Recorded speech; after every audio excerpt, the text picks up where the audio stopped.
Bonjour à tous. Je vais vous diffuser une petite vidéo et très honnêtement, je voudrais avoir vos ressentis sur ce qu'il a dit, sur ce qui s'est passé, vos réactions un petit peu à travers tout ça. C'est la première fois que dans les médias on en entend parler. Je lui avais pas parlé à Francis et puis quand j'ai écouté ses paroles, j'ai dit mais il faut vraiment qu'on se rassemble et qu'on arrive à porter les choses tous ensemble parce que ça me semble important. Si vous êtes d'accord, écoutez un petit peu cette vidéo. Et si vous êtes d'accord au fur et à mesure, je vous demande tout simplement de la partager pour que ça puisse se divulguer. Parce que quand tous les médias en parleront, et si, et je l'espère du plus profond de mon cœur, pour l'avenir de chacun, on arrive à mettre ces choses-là en place, et franchement, je reçois énormément d'appels en ce moment à ce sujet, et tant mieux, mais je pense qu'il faut construire correctement les choses. Je pense qu'on peut y arriver. Se dire que c'est impossible, c'est pas français. Il y aura un live demain avec Francis Lalanne, et vous pourrez poser vos questions. Il a beaucoup travaillé sur ce sujet. Et c'est important de s'adresser aux personnes qui ont travaillé sur les sujets. Très sincèrement. Aujourd'hui, il y a urgence, mais il y a urgence à faire correctement les choses. Vous êtes tous conscients, vous n'êtes pas dupes, vous n'êtes pas bêtes, vous voyez bien ce qui se passe et comment que ça se passe. À travers les formes d'action, tout ce qu'on a toujours essayé de faire. Oui, malheureusement, on a essayé de faire plein de choses n'ont pas abouti. Aujourd'hui, je pense que toutes les classes sociales sont vraiment touchées. Toutes corporations confondues. Absolument tout le monde. Il va être temps de se réunir, et ce que j'ai entendu là dans les médias, ça me fait plaisir. Dites-moi ce que vous en pensez pendant la diffusion, et n'hésitez pas à le partager un maximum s'il vous plaît. Merci à tous en tout cas pour tous les gens qui soutiennent la page. Qu'on soit d'accord ou pas d'accord, on peut pas toujours être d'accord, mais moi j'essaye d'écouter tout le monde, et c'est pour ça que j'essaye de prendre d'autres doctrines. Je pense que c'est important aujourd'hui, pour l'avancée de tout le monde. On écoute ça ensemble, et mettez vos commentaires pendant la discussion, et mettez vos partages s'il vous plaît. Merci à tous. Sud Radio Berkov dans tous ses états, le fait du jour. Et Francis Lalanne, qui est chanteur, ça tout le monde le sait, qui est auteur aussi, qui a écrit des romans, qui a écrit des pamphlets, qui a écrit, et notamment effectivement, aux belles lettres même, d'ailleurs une très jolie architecture de l'islam graffiti, les femmes de lettres. Et là, il sort un livre qui s'appelle Lettres en vers et contre tout, j'allais dire, à l'occupant de l'Élysée, à la représentation nationale et au peuple français. Carrément, c'est aux éditions Talma. Et alors Francis Lalanne, là, vous l'avez carrément écrit en vers, ce sont des poèmes, hein, bien sûr. Ce sont des poèmes, et vous l'expliquez dans l'introduction, c'est très intéressant. Vous dites le chant royal, et en fait, vous attaquez, évidemment, alors là, évidemment, vous ne mégez pas, vous tirez à vue, comme on dit, à balle réelle. Heureusement, balle verbale, bien sûr, vous n'êtes pas un terroriste. À bulle réelle. À bulle réelle, voilà, c'est mieux, bulle réelle. Et alors, vous y allez très très fort. Alors, vous dites quand même, on se dit, mais Francis Lalanne, et moi j'ai entendu, on m'a dit, mais comment tu invites ce complotiste, conspirationniste, qu'est-ce qu'il raconte, n'importe quoi, les gilets jaunes, et puis il veut chasser le Macron de l'Élysée, etc., c'est n'importe quoi. En fait, la question est, vous vous posez cette question au niveau de quoi? De l'état des lieux, de l'état de la France aujourd'hui. On voit qu'on peut pas dire évidemment que la France soit dans un paradis et baigne dans une paix totale. C'est le moins que l'on puisse dire. C'est pas ça. Mais pourquoi vous attribuez à un seul homme tous les maux, tous les péchés de la nation, alors que vraiment beaucoup de gens sont responsables? Mon livre s'adresse aux coupables et aux responsables. Le coupable, c'est celui qui a causé le chaos qui règne à l'heure actuelle sur la France, qui en est la cause puisqu'il en est le décisionnaire. C'est le seul à prendre les décisions dans notre pays, ce qui est une aberration démocratique. Mais je m'adresse aussi aux responsables, parce que pour moi aujourd'hui, les responsables de la situation sont ceux qui n'agissent pas. Qui n'agit pas? Alors, il y a d'abord qui n'agit pas. Pour moi, clairement, en tout cas, on peut pas accuser le peuple de ne pas agir. Il a essayé, le peuple, d'agir. Mais à un moment donné, on est dans un système républicain qui n'est pas la démocratie, je le rappelle. La démocratie, c'est pas décider qui va décider, la démocratie, c'est décider. Mais ce système républicain, il pourrait avoir un fonctionnement démocratique et vertueux si les corps intermédiaires faisaient leur boulot. Or là, les corps intermédiaires ne font plus leur boulot. Qu'est-ce que vous appelez les corps intermédiaires? Par exemple, l'Assemblée nationale. L'Assemblée nationale, aujourd'hui, est composée d'un aréopage de députés dont la majorité ne va pas à l'actuel occupant de l'Élysée. Et donc aujourd'hui, on devrait avoir sur le papier une opposition réelle. Or, on s'aperçoit que cette opposition ne l'est pas réelle en vérité, puisque on en est à je sais plus combien de 49-3, et ils sont toujours pas capables de voter ensemble contre les décisions qui réfutent. Je prends simplement par exemple l'exemple de la réintégration des soignants.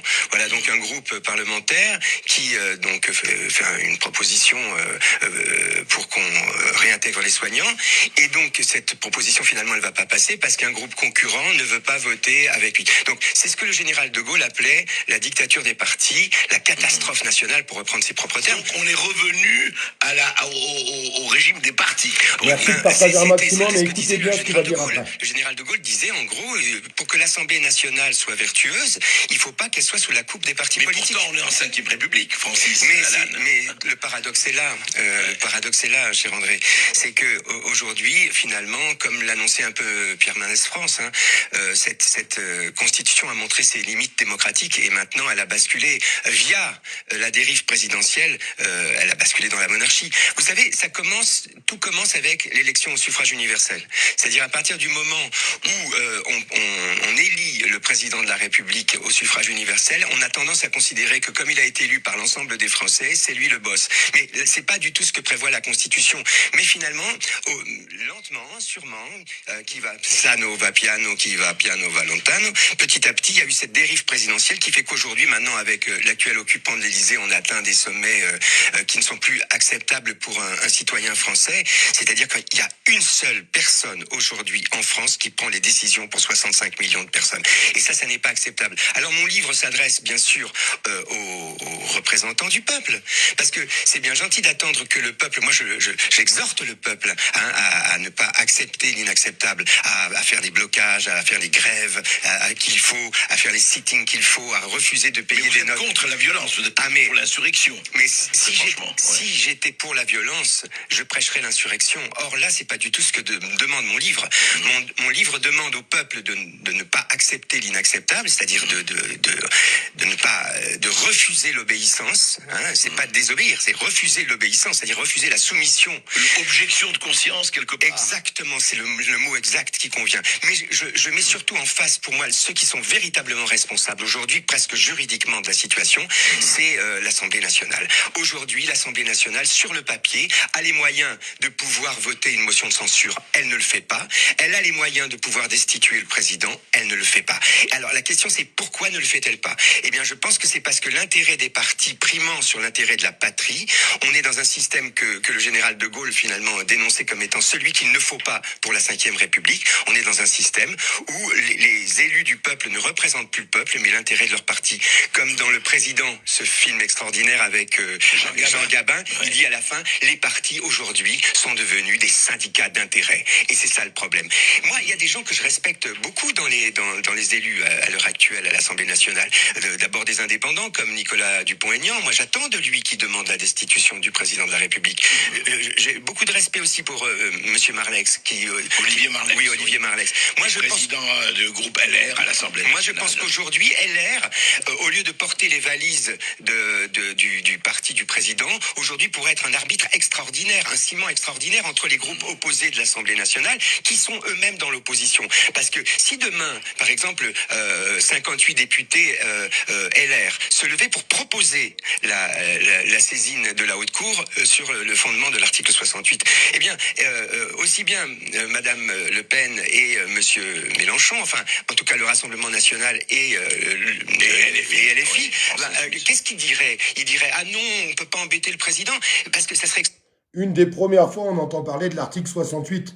Merci à Berkoff, merci à Francis. On va continuer d'avancer parce que c'est super intéressant. Parce qu'aujourd'hui, je pense qu'on doit trouver d'autres moyens. J'arrêterai pas de le répéter. On a bien vu encore aujourd'hui ce que ça a donné. Et il faut pas en vouloir aux manifestants, absolument pas. C'est pas eux à incriminer, c'est le gouvernement. Et nos députés qui font pas le boulot. À nous de les pousser à faire le boulot. On fera un live demain avec Francis. Non, je pense Partagez un qu'aujourd'hui, maximum, LR s'il vous plaît. pourrait être à l'origine de cette proposition de saisine. Parce que justement, elle obligerait d'une certaine manière les forces opposées de l'opposition à se réunir comme elles devraient le faire d'ailleurs pour une motion de censure. Moi, je suis pas forcément pour la destitution, mais je pense que la destitution, hélas, c'est la seule solution dans la mesure où les motions de censure ne fonctionnent pas. Oui, mais alors, justement, Francis Lalanne, parce que vous dites destitution, etc. Oui. On peut en parler, évidemment. Mais le problème, moi, je trouve que vous concentrez tous les péchés sur Macron. Et on peut pas dire que je suis un macroniste engagé. Mais attendez, ça ne date pas de Macron. Non. Les mots dont souffre la France, et les mots MAX, bien sûr, dont souffre la France, vous savez très bien que ça remonte à des décennies. Vous n'êtes pas un perdreau de l'année, moi non plus. Et ça fait longtemps qu'on le dit. Voilà. Donc, ça fait longtemps qu'on le dit, et ça fait longtemps qu'au fond, on se dit, il faut faire quelque chose, mais rien ne se fait. Alors vous employez vos talents de poète, de compositeur, etc. Mais ça ne peut pas être que concentré sur un homme, parce que C'est pour ça, cher André, pardon de vous couper, c'est pour ça que je prononce pas son nom. Ouais. Vous avez prononcé son nom, de toute façon tout le monde le connaît, mais je ne prononce pas le nom de ce monsieur parce que effectivement il pourrait y avoir quelqu'un d'autre à sa place. Ce monsieur est en mission pour les gens. Pire d'ailleurs. Je ne sais pas. Franchement, je ne pense pas. Ouais. Parce que si en plus on le destitue, celui qui viendra derrière, il aura reçu un message de la part du peuple, des représentants du peuple, il fera un peu plus d'attention. Mais je pense qu'aujourd'hui, ce monsieur qui donc a été mis en place par les gens pour qui il travaille, c'est-à-dire pas le peuple français, mais les gens qui l'ont fait élire, les financiers, etc. Ce monsieur est simplement aux ordres des gens qui l'ont mis en place. Et donc ça pourrait être quelqu'un d'autre. C'est pour ça que je prononce pas son nom parce que ça n'est pas c'est pas ad hominem. ad hominem. C'est Et pas d'ailleurs, ad hominem. je pense que c'est pas même pas un service à rendre à la revendication que de prononcer son nom. Il aime trop ça. Il aime trop qu'on prononce son nom. Oui, sauf que Francis Lalanne, allons au fond des choses. Oui, d'accord. Il a quand même été il a quand même été élu par les Français, même s'il y a énormément d'abstention et énormément d'opposition, etc. Oui. Il a été élu. Il a été légitimement élu. Je pense le contraire, mais on va pas partir là-dessus. Non, oui. D'accord, mais moi je pense le contraire et je pense pouvoir prouver le contraire. Mais faisons comme ça. Allons, réfléchissons par l'absurde. Alors justement, Voilà. non, Je vais faire comme si je pensais qu'il avait été élu et je vais te répondre. Et alors, vous parlez au peuple, donc vous le dites vous-même, d'ailleurs, à la représentation nationale et au peuple Et au français. peuple C'est français. le titre de votre livre. Et d'ailleurs, les poèmes, on en lira peut-être. J'espère. Mais en tout cas, c'est un livre qui est très bien écrit et très bien scandé, comme on dit. Mais justement, est-ce que vous ne trouvez pas que... Alors, vous avez parlé de la représentation nationale, mais le peuple, après tout, s'il était vraiment révolté par la situation, si, comme on dit aujourd'hui, regardez, on entend les commerçants, les boulangers, les petits artisans, etc. Et Dieu sait s'il y a des problèmes.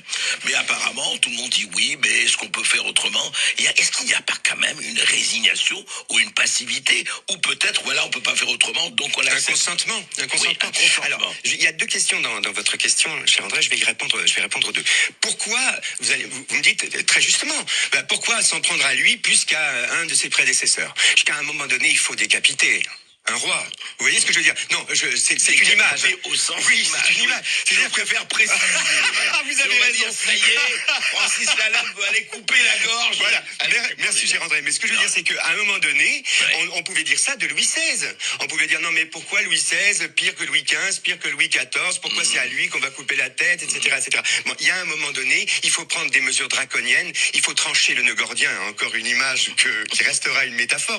Mais ce que je veux dire, c'est qu'à un moment donné, il faut que ça s'arrête. Et je pense que lui, il a poussé le ballon tellement loin, je vois pas jusqu'où on peut le pousser. Il est le seul à prendre les décisions dans notre pays. Alors, pour répondre à la deuxième question, parce que moi dans mon livre, il y a une ode au peuple français où j'exhorte le peuple français à se soulever. Alors, moi, vous savez, j'ai envie de dire aujourd'hui, moi, je suis en tant que citoyen français, je peux pas faire plus que ce que je fais. Je veux dire, moi, j'ai proposé, moi, Non, mais Francis, pourquoi, en fait, je sais que vous avez proposé beaucoup de choses, mais il ne vous écoute pas. Écoutez, vous avez essayé. Oui.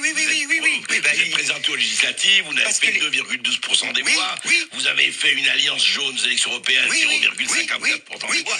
Ça ça ne veut, c'est pas pour critiquer. Non, mais je sais très bien. On vous écoute pas, là. Non, c'est pas qu'on m'écoute pas. Je suis pas le seul dans ce cas. C'est-à-dire qu'aujourd'hui, les gens pensent que s'ils ne votent pas pour une personne qui fait partie d'un parti politique, ils votent mal. Ils sont pas sérieux. C'est-à-dire qu'on leur a mis ça dans la tête. C'est ça. Moi, si je voulais vraiment me faire élire, et j'irais dans un parti politique et je me ferais élire. C'est pas la question. C'est aujourd'hui, les gens ont continué jusqu'au bout à faire confiance aux partis politiques. Je pense que maintenant ils ont compris. Il va y avoir des élections bientôt, encore législatives, parce qu'il y a des partielles. il y a des résultats qui ont été annulés. Donc on va revoter. Moi, j'engage tous les gens qui vont revoter à ne plus voter pour les partis politiques, voter pour le petit candidat sans étiquette. Et que tous ces petits candidats sans étiquette fassent un groupe à l'Assemblée nationale pour résister à la fausse opposition qui en ce moment s'installe à l'Assemblée nationale. Parce que pour vous, il n'y a que des fausses oppositions aujourd'hui. Pour moi, après ce qui s'est passé jusqu'ici, après tous les 49-3 qu'on a vu finalement arriver à leur terme, à l'échec de toutes les motions de censure, le fait que les groupes ne soient pas capables de se mettre d'accord pour des choses aussi évidentes que la réintégration des soignants, pour moi, c'est clair qu'aujourd'hui, cette opposition n'est qu'une opposition de folklore, d'image. C'est les médecins de Molière, c'est la cour des Mamamouchi, c'est une gesticulation qui appartient au monde du paraître, mais il n'y a pas eu une véritable opposition qui s'exprimait à l'Assemblée nationale. Et c'est celle que j'appelle de mes voeux. Aujourd'hui, pour moi, je vois pas pourquoi les Français qui ont voté pour des gens devraient faire leur travail. Aujourd'hui, c'est vrai qu'il va falloir à un moment donné que les Français se révoltent parce que les corps intermédiaires sont démissionnaires. Mais si on en arrive là, c'est-à-dire si on en arrive à une situation de chaos social avec une violence dans les rues, une violence urbaine due à la révolte des citoyens qui n'en peuvent plus, eh bien, les responsables de cette situation, ce seront les députés de l'Assemblée nationale qui n'auront pas pris le taureau par les cornes, qui n'auront pas respecté le mécontentement de leurs électeurs, de leurs électrices, de leurs administrés, qui n'auront pas tenu compte de l'abus de prérogative qui est celui de l'exécutif en ce moment et qui n'auront pas réagi. Alors justement, je fais appel à l'observateur, à l'essayiste et à l'acteur, puisque vous avez participé à un certain nombre de manifestations, que ce soit les Gilets jaunes ou après. Ou avant aussi. Ou avant, oui, absolument. Mais est-ce que ces députés, pour aller jusqu'au bout du raisonnement, est-ce qu'ils ne réagissent pas parce qu'au fond, ils ne se sentent pas pressés par leurs électeurs? Si les Français allaient à leur permanence, il y a des permanences électorales, qu'elles soient le maire, que le maire, le député ou autre, eh ben, on va les voir, on sait où ils sont. On leur dit, écoutez, ça va pas du tout. Alors, on a l'impression que s'ils ne réagissent pas, c'est parce que leurs constituants, électeurs ou pas, ne réagissent pas non plus. Et on revient à cette passivité. Alors, moi, je suis tout à fait d'accord avec vous. J'exhorte les citoyennes et les citoyens français à faire le siège gentiment de la permanence de leurs députés et d'exiger qu'ils votent la réintégration des soignants, d'exiger qu'ils demandent la saisine de la haute cour sur le fondement de l'article 68, d'exiger d'eux qu'ils votent les motions de censure. C'est vrai que c'est malheureux d'être obligé aujourd'hui dans un système comme le nôtre, qui n'est pas une démocratie justement, un système où on délègue ce genre de responsabilité, c'est malheureux d'être obligé de demander aux gens de faire pression sur les élus pour faire ça. Mais je comprends que les gens rechignent à faire ça. C'est pas leur boulot. Ils ont suffisamment de problèmes comme ça. Ils ont délégué à ces gens-là, ils ont élu, et effectivement, tout le problème est de savoir où on en est là-dessus. Je voudrais juste lire votre post-scriptum, ce que vous avez écrit le 7 octobre 2022 sur la Grand Place de Bruxelles. Je voudrais le lire. S'il vous plaît. Souvent, les gens diront qu'ils voudraient réagir, mais qu'ils ne peuvent pas, ne savent pas quoi faire. On en parlait justement. Que ce serait en vain le pouvoir et sa sphère, contestant même au fauve son droit de rugir. Que le peuple n'est rien et qu'il ne peut s'agir lorsqu'il va dans la rue que de vaines colères. Que le plan du pouvoir désormais s'accélère, que le temps joue pour ceux qui veulent tout régir. Que l'ego de ceux qui malgré tout se révoltent empêche de s'unir. Ceux qui luttent, qui votent, et que nul rédempteur ne pourra donc surgir. Je pense le contraire, que chaque personne qui se bat est un coup de plus du glas qui sonne pour le tyran qui trône et qu'il est temps d'agir. Scripta manent, les écrits restent. Mais alors Francis Lalanne, justement, le problème est là. Agir, oui, vous faites appel.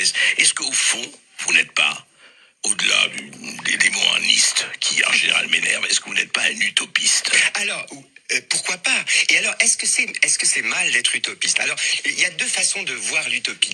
C'est vrai que quand j'appelle à la saisine de la haute cour de justice, de la haute cour plutôt, parce qu'elle s'appelle plus comme ça depuis Sarkozy, eh bien, c'est vrai qu'on peut penser que c'est une utopie, parce qu'on peut penser qu'il y a tellement de corruption au sein de l'Assemblée nationale que c'est un vœu pieux et que ça n'aboutira jamais.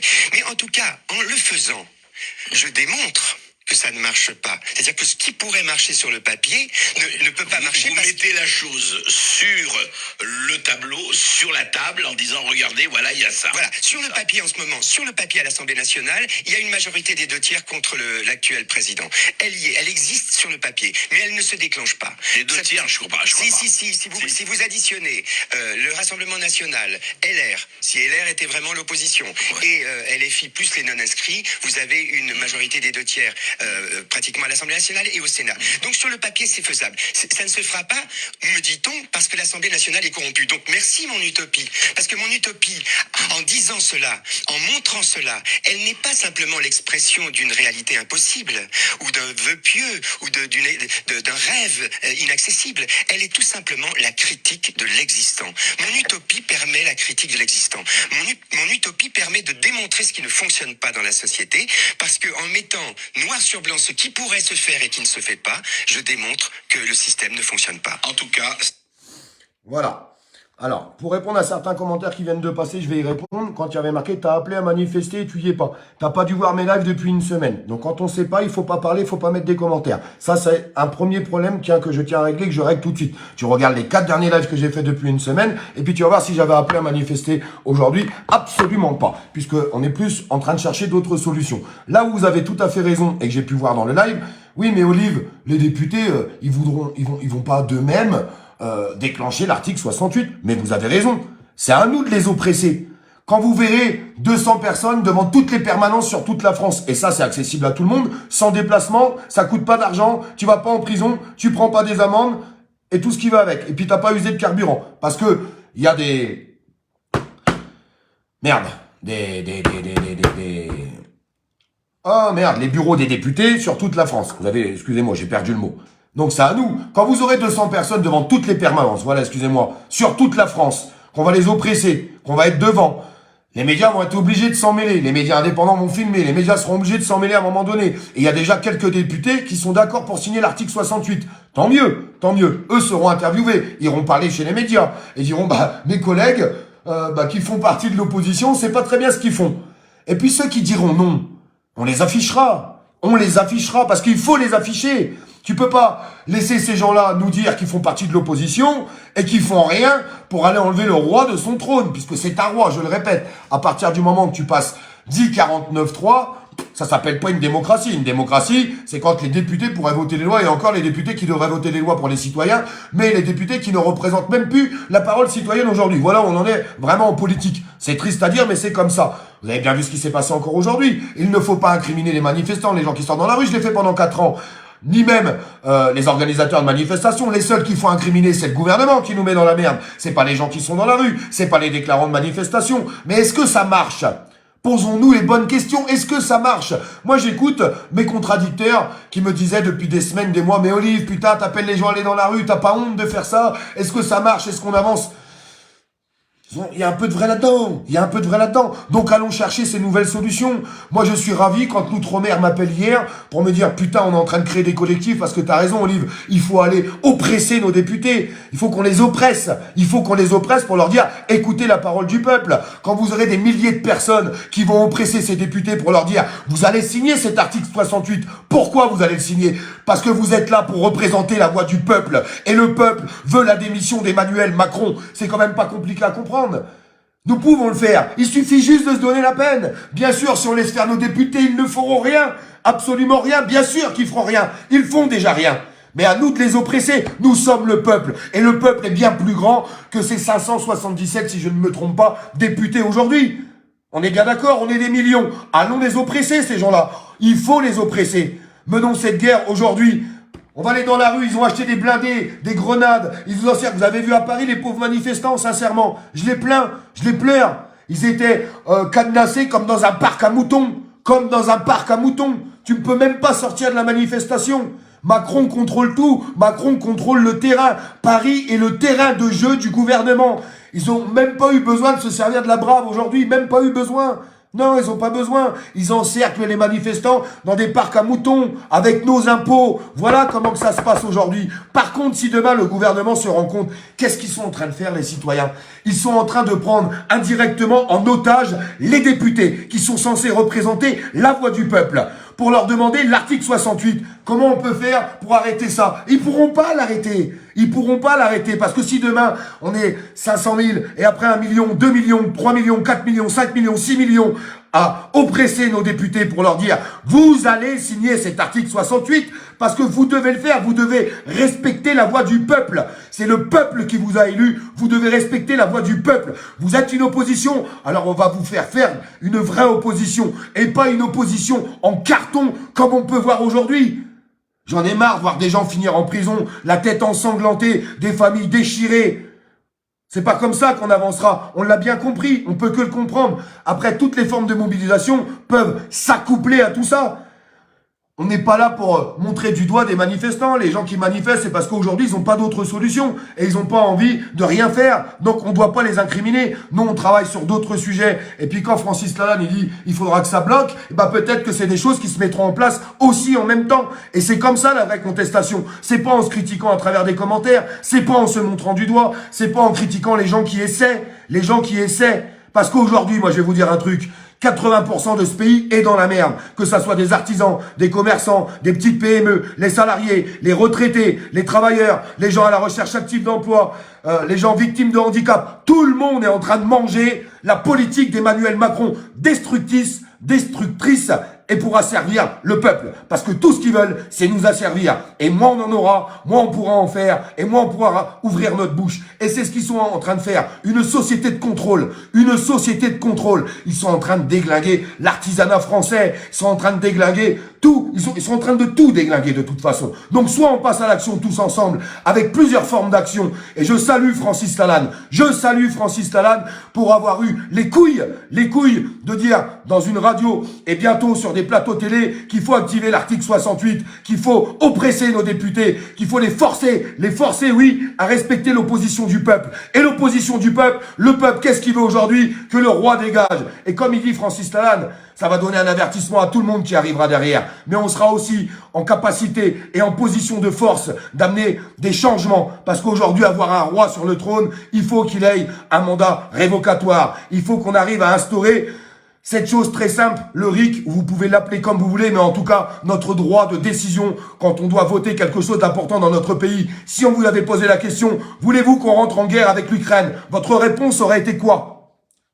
Ça aurait été quoi votre réponse? Voulez-vous qu'on ferme des centrales nucléaires? Votre réponse aurait été quoi? Il faut respecter la voix du peuple. Et pour respecter la voix du peuple, il faut changer les choses. Passons par la Constitution et on va oppresser ces députés et on va aller jusqu'au bout. Et il y aura certainement d'autres formes d'action, des mobilisations, des rassemblements. Il y a des gens qui veulent faire des blocages, et ben laissez-les faire. Il y aura plein d'autres formes d'action. Mais arrêtez de vous critiquer, arrêtez tout ça. Quand je vois tous ces gens sur les réseaux sociaux qui sont juste là, bons à critiquer, qu'avez-vous fait? Qu'avez-vous fait depuis 4 ans? Que faites-vous depuis 4 ans? Qu'allez-vous dire à vos enfants? Qu'allez-vous dire à vos enfants? Je vous ai mis le lien dans la description si vous voulez acheter le livre de Francis Lalanne parce que je vois qu'il y a beaucoup de gens qui le soutiennent. Mais je peux vous jurer que c'est un mec qui a tout perdu aussi. Comme beaucoup. Les salles de spectacle se sont fermées, tout s'est fermé. Là, il a sorti un bouquin, interdit d'aller faire sa promo comme tous les autres. Vous savez, tous les autres, mais qui font toutes les choses pour eux, mais pas pour le peuple. Francis, on a beau dire ce qu'on veut. Chacun pourra dire ce qu'il veut de Francis Lalanne. En attendant, depuis le début, il est avec nous. Il est avec nous, qu'on aime ou qu'on n'aime pas. En fait, on n'est pas là pour aimer les gens. On est là pour avancer, pour remplir notre frigo et puis sauver notre pays qui est en train d'être détruit par Emmanuel Macron. Donc, changeons les doctrines. Et faisons-le ensemble, s'il vous plaît. Si vous êtes d'accord avec ces paroles, appuyez sur ce petit bouton pour partager ce live. Et on retrouvera Francis demain à 18 h sur la page. Il sera avec moi et je vais le rencontrer la semaine prochaine parce qu'on a besoin de se parler. On a besoin d'avancer ensemble. Et je salue toutes les personnes qui continuent d'avancer. Que ça soit des gens qui fassent des manifestations ou que ça soit des gens qui fassent d'autres formes aujourd'hui de mobilisation. Parce que toutes les formes seront bonnes. Et si on envoie toutes les formes en même temps, c'est là qu'on arrivera à écrouler ce gouvernement. Ce gouvernement aujourd'hui qui ne cherche qu'une seule chose, à nous mettre en colère dans la rue pour nous faire passer pour des casseurs, pour des bandits, pour nous taper sur la gueule, casser la mobilisation. Et si un jour ça va trop loin, eh ben nous sortirons, comment on appelle ça, la loi martiale à la con pour nous faire fermer nos gueules. Voilà la vraie vérité. Voilà ce qu'ils veulent. Ils n'ont pas acheté 90 blindés pour aller cueillir des champignons. Ils n'ont pas racheté des canons à eau pour arroser les fleurs de ta mamie. Non, c'est pour nous arroser notre gueule à nous en plein hiver. Parce que quand on ira manifester et puis qu'on arrose la foule et qu'il fait -2, t'inquiète pas, les gens vont vite rentrer. Voilà la vérité. On n'est plus 50 ans en arrière avec des charrettes où on se bat avec des cailloux. C'est fini ce temps-là. C'est fini ce temps-là, ils le savent bien. Nous avons des moyens d'action.